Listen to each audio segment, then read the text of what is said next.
Yeah, and then I've got my own podcast called Unlearn as well, which Unlearn, yeah. I generally interview Fortune 500 execs or So startup founders. You're close to doing your 100th episode? Yeah, I'm doing my 100th episode. Congratulations. Thank you very much. Yeah, no, it's 5 years in the making. I do a show every 2 weeks, but wow, it's as you know, I feel like it's the best personal development investment I've ever made. I just learned so much from most of your people. episodes in Unlearn are about what?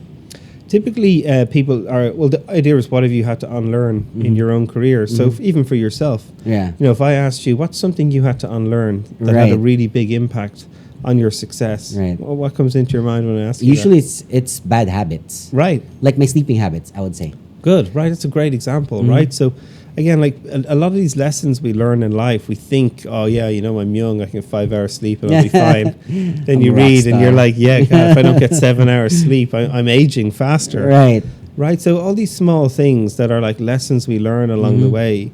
A lot for entrepreneurs, the archetypes that people tell entrepreneurs, you got to work 50-hour weeks, or, you start meeting people who've done it differently and who believed the way that what would bring them success, actually they had to let go of some of those ideas to succeed. And that's what the show is about. And yeah, we've had some just amazing people on it over the years who are really successful entrepreneurs and business leaders. And for me, I just learn so much every time I get to speak to these people. I know, every time like I have a different guest from every field, it's like, whoa, my mind just explodes with all the things that I've learned from these people. So tell me about like a significant guest that you've had on top of your head. Well, one of the shows people really enjoy is every 6 months I have something called a personal board of directors. Okay. Where I sit personal board of directors. Yeah. So this I have mine too. All right. So I use it as a way to hold myself accountable and keep trying to improve. So there's a number of people on it, but every 6 months I do it a specific live stream with two people. One is called Gibson Biddle. He's the chief product officer of Netflix. So he was in Netflix when they were transitioning from CDs to the first versions of going on the web. That will never work. Yeah, right. Yeah, okay, right. So that's actually like the co-founder who. So Gib basically reported into him, and then the other is a lady called Melissa Perry, who's like a multiple best-selling author in product management. So the three of us sit down and basically have a conversation like this and talk about what did we learn over the last 6 months, how's our life going, and like people just sort of love that show, and I get a huge amount out of it. And it was actually Gibbs' idea to say, why do we not? Why is only the three of us talking? Why don't we just open it up to the world and be transparent? And it's been one of my favorite shows to do every 6 months, and people always enjoy that one. So you've done all these episodes. You're going to 100 episode. What do you think is something that you want to do moving forward with that type of show? Well, I think one of the things that's always been fascinating to me is that, like, even in my own journey, so many things I've had to unlearn along the way, all really strike me. And it's one of these provocative questions when I ask anyone, they sort of always double take, because so many people talk about learning. We have to learn. Yeah. Not enough people talk about what they need to unlearn, what they need to let go of, the bad habits, the bad mental models, the limiting beliefs. And I actually find when you ask people that question, it really focuses them in. Because you ask them, what do you want to learn? Oh, more about marketing. I want to learn more about this, more. But nobody talks about the stuff they needed to get rid of. Right. It's like a cup. If you just keep pouring water into a cup, it's overflowing. Yeah. Right? But if you can empty a piece and then make space for actual information to come in, that's what I have found as being some of the most exciting things for me.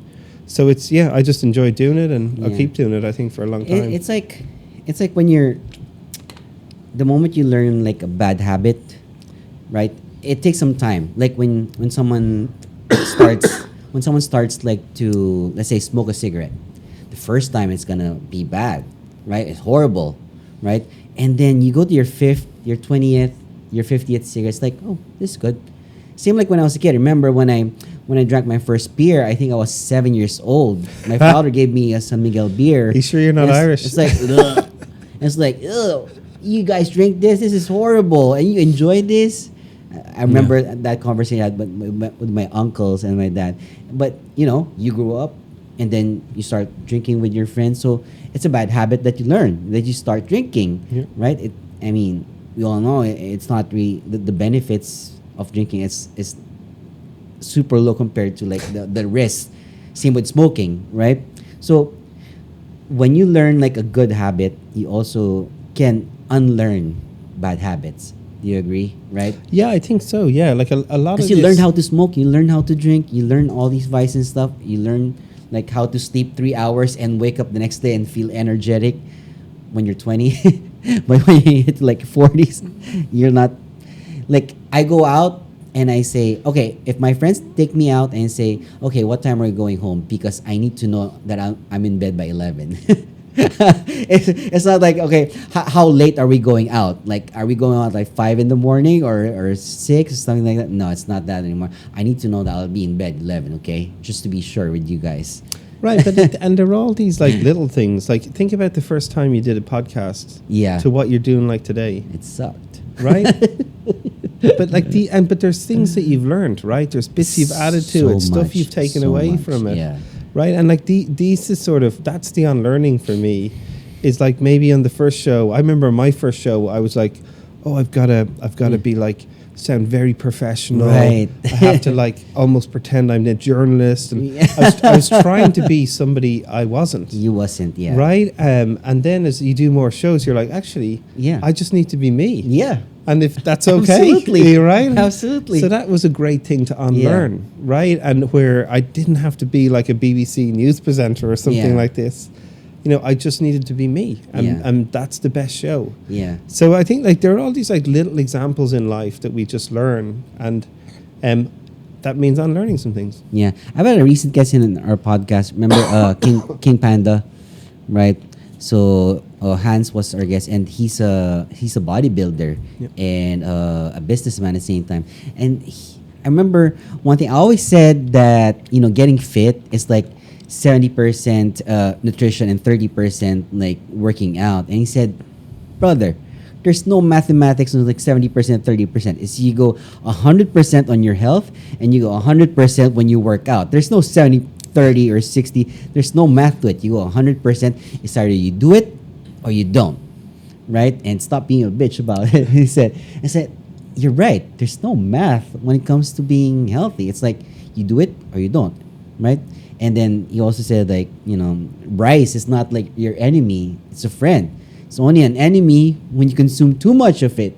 So, and I had to unlearn that fact. Like, I always hated eating rice because I said, like, I get a bigger gut and what have you when I eat so much rice. 5 cups a day.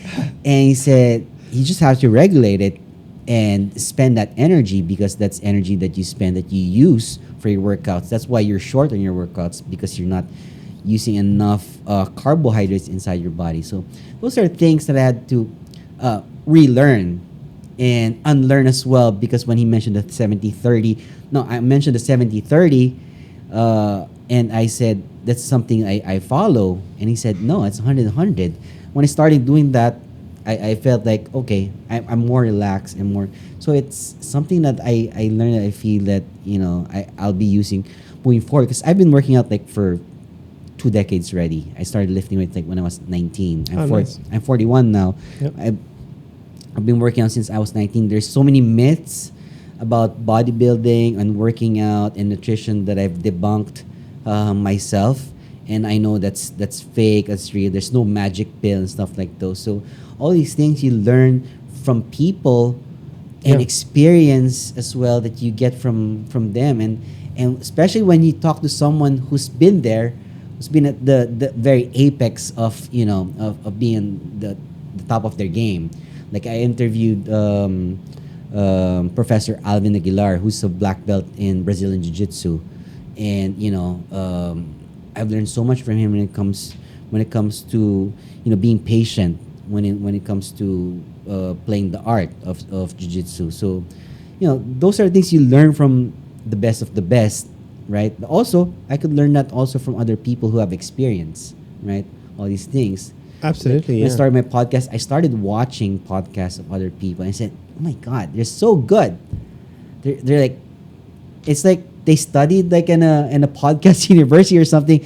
And when I found out, they just started from their bedroom because they were just bored or something, and they were just themselves. I remember the first video.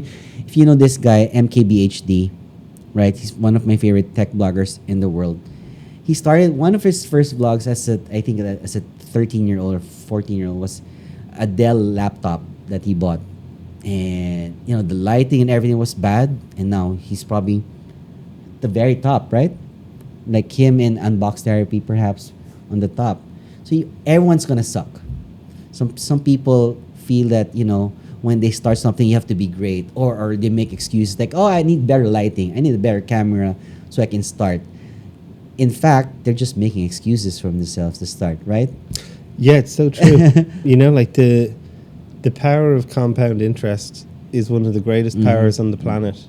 So if you can compound your learning or your knowledge by adding a little bit, taking some things away that are holding you back, that's actually where the real growth is. So I'm a huge proponent in just being intentional about these things, like having the direction you're going for. I want to improve at podcasting, writing, blogging, whatever it is for you, health, wellness, fitness, and like hold yourself accountable, like set a couple of goals, try some experiments, figure out what works for you. Especially in the healthcare, right? Precision medicine is the future. Another thing to debunk with healthcare is it's typically was designed primarily for men. That's actually what it was designed for. It doesn't necessarily count as much for women, the whole industry. So it was designed for men. For men, yeah. We're moving to a world now where you can wear a device. Now, we might have our watches on, but other people are wearing like bio-tracking devices. They get their biometrics. They might even get blood work done every couple of weeks. Right. So they're getting real metrics about how their body's performing, making choices about what they eat, tweaks, optimizations so they get better. Right, the same as well when you're starting your show. Looking at the metrics. Where do people keep watching? What bits is the most popular? Right. How long should a show be? Right. Right, like this is art and science coming together, and I think if you get into that mindset about improvement, the sky's the limit. Right, like our goal as humans, I believe, is to be the best versions of ourselves as we age and grow on. Right, like you start to crawl, start to walk, right? When you're walking, like you run fast and then you fall and you get back up and you do it again. So our goal is really, and it should be a non-negotiable, that we're trying to be the best versions of who we are, not worse. Like you should be comparing yourself to your past version, like compare yourself for 5 years ago or 10 years ago, and the problems that you have like 10 years ago probably are something you laugh off now, huh? Yeah, right. And you also made a really nice point earlier, though, about people's sometimes expectations. They want to compare themselves to like the very best, right, on day one, and say, "Oh, I can't be as good as them, so I won't try." Yeah, and for me, that's like the saddest philosophy or mindset to have, right? Like, there's nothing I ever started that I was fantastic at in the beginning. But the idea of starting and working your way through that uncomfortableness, like finding out about yourself, about what your potential is, where you can take it, that's the journey. Right. And if you find something you really love and you're willing to work at it. Absolutely. And understand it might take time. Yeah. You could have a show like yours and a couple of million followers and having lots of fun. I never could have imagined it anyway. When I started, I didn't imagine just thinking about, a lot of followers. It's just sharing what I actually learned. Because when I started reading books, I said, how can I learn what I read? Because when I read it, I know I'm gonna forget about this. So I said, what if whatever I read, I start to write about it in blogs or on my Facebook or on my Twitter, and then I could look back at all my posts and see, okay, I learned it from this book and from watching this show and that. So I think learning requires you to actually share it at the same time, right? I'm a huge believer in that. Yeah, I'm almost camera shy. Truth be told, I'm what they call a selective extrovert. Yeah. I'm really an introvert.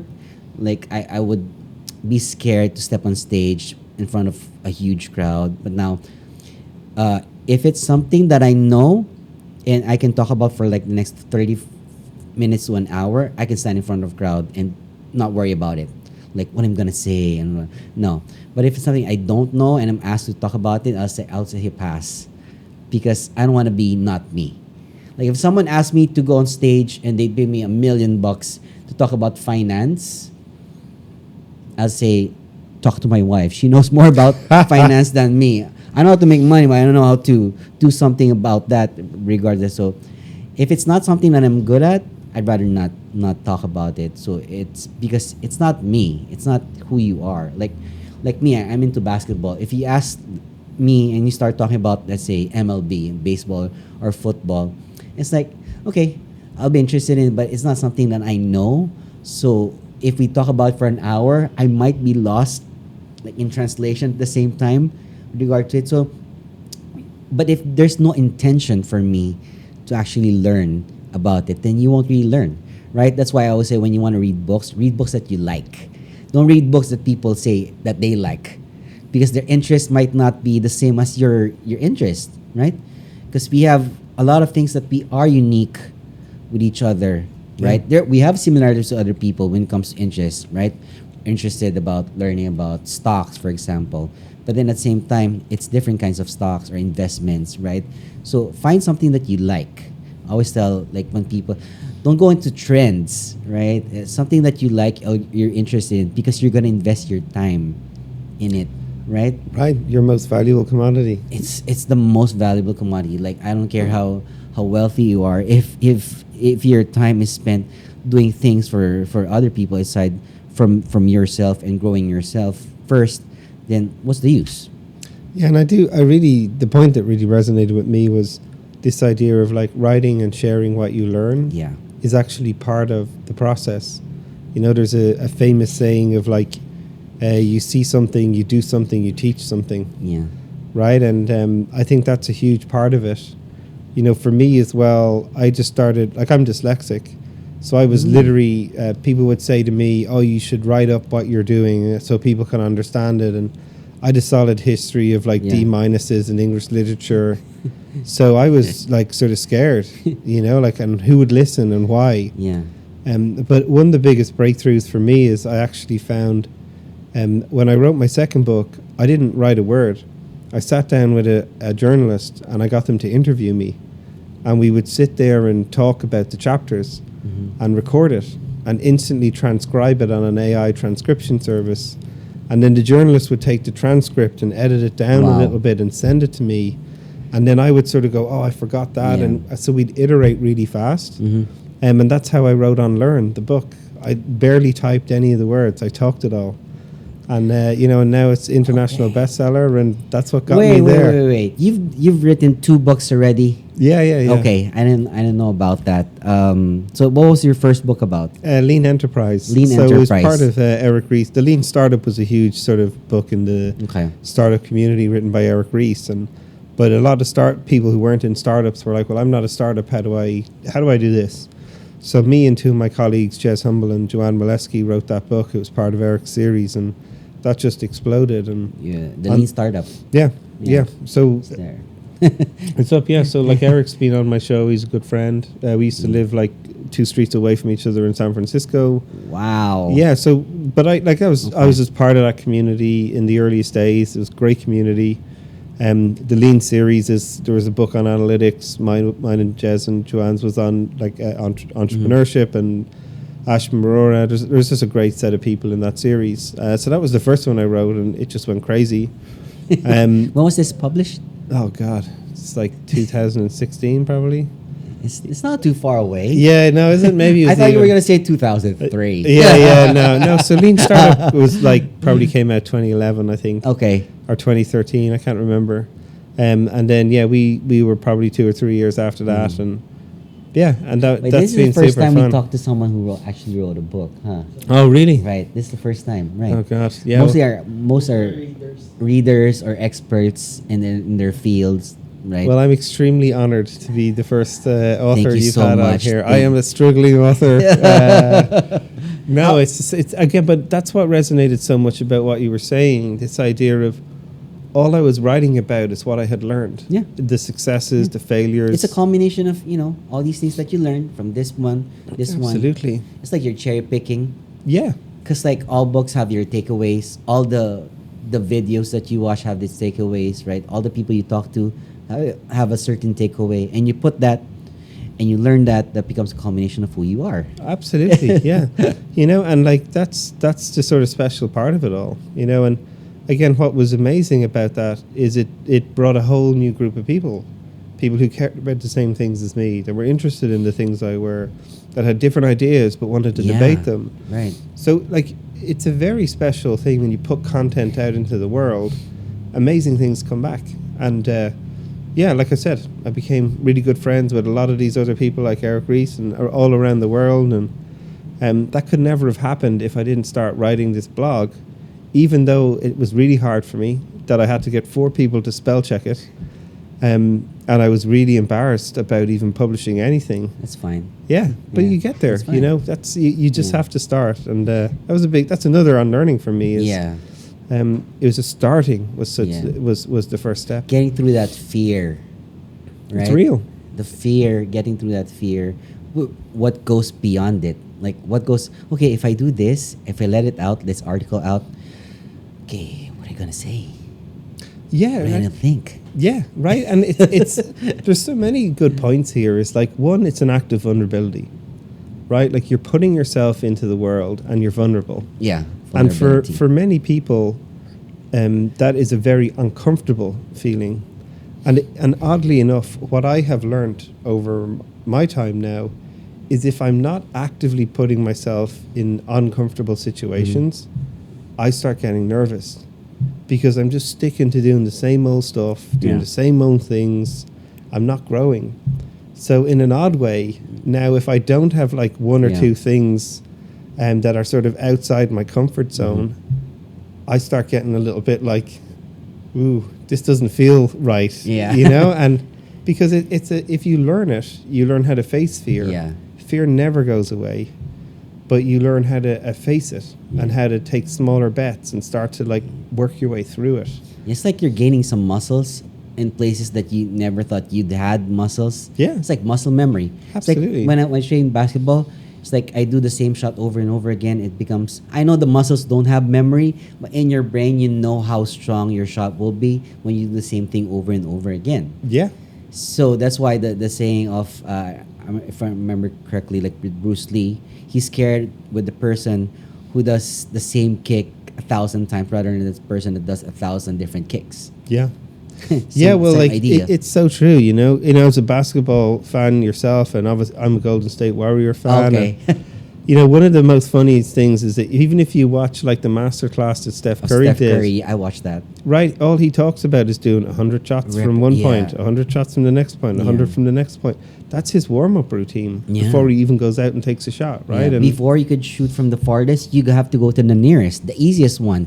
Why do you start? Because when I was a kid, remember, I wanted to shoot from 3 right away. So remember, like a 9-year-old, I would use the big ball and like throw it like a frisbee to the rink. When in fact, I should be just trying to shoot it from the nearest point, which just makes sense. You start with the basics. Yeah, build momentum. And that's how great, the great ones do the hardest things like the easiest way first. Easiest. That's it, yeah. And then they do it repetition. Yeah, so this is another great book for you. It's called Peak. It's by Anders Ericsson. Okay. And he created this concept of deliberate practice. And the idea is that in order for you to like get better, right, you have to deliberately practice something. Yeah. Right? So musical instruments a good example. Right? As you start to learn an instrument, you learn these like basic chords. Yes, like the guitars, scales, yeah. Right? Ding, ding, ding, ding, ding. Yeah. But as you keep practicing those, you have to progressively keep on taking more and more difficult tasks right. to more level complex. up. Exactly, right? So like that's what deliberate practice is in anything, is that you start to learn and then you make it more difficult because it keeps pushing the threshold of your capabilities. Whether that's fitness, whether that's sport, whether that's entrepreneurship, right? Like that's what it's all about. And you know, I just really enjoy that type of thinking and experimentation across businesses, my life, you know, everything that I get into.